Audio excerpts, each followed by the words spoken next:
na lokaci.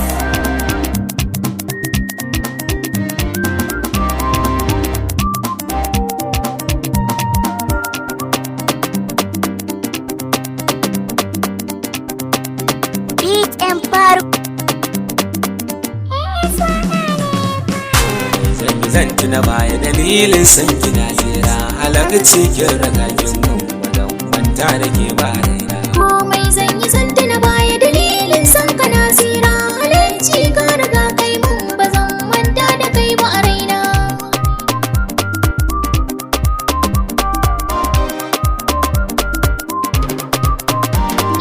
Ni dai ina ƙaunar ka karkace mun mi ban kwana ko da yaushe idan na tashi zan ce ma ina kwana. Idan ka yi nisa da ni zan tuno ka cikin raina. Idan har ka kusance ni zan so ka zauna a damana. Ni dai ina yin burin ka zamto mijin aure na.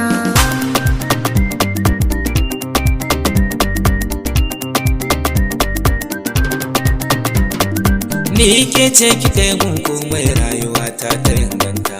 Na riga ni na shaida ba kya san na tozarta. Ni abinda nake son gunki karki gudun ki barata. Duk cikin yan mata ke ce wata zan bai zata. Ni na riga na yi yakinin ke zaki bangon kwana.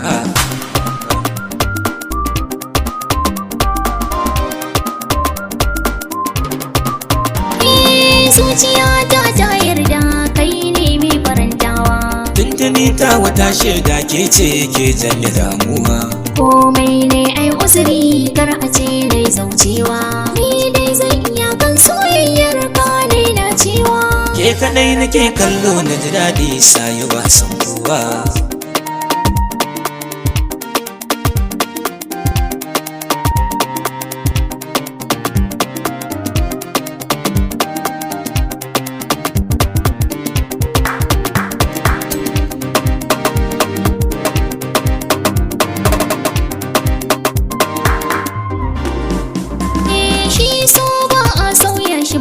Kai tunanin sauyawa shakuwa a cikin soyayya juriya ce take badawa. Ba nan baka ne a cikin so shi ke sa ai dorewa. In so ya kama ka ba zancen kai zanewa. Ko zaga ba ta yin aiki in dai har akwai kauna.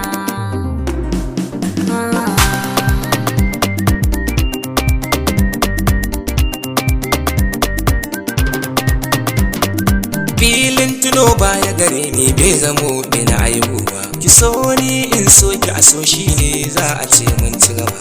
Wanda zai so ke ki abuna shi ne abokin gaba. Duk cikin yan mata ke ce kadai a bar duba. In dai ba ke da shaida zan shiga balayin kwana.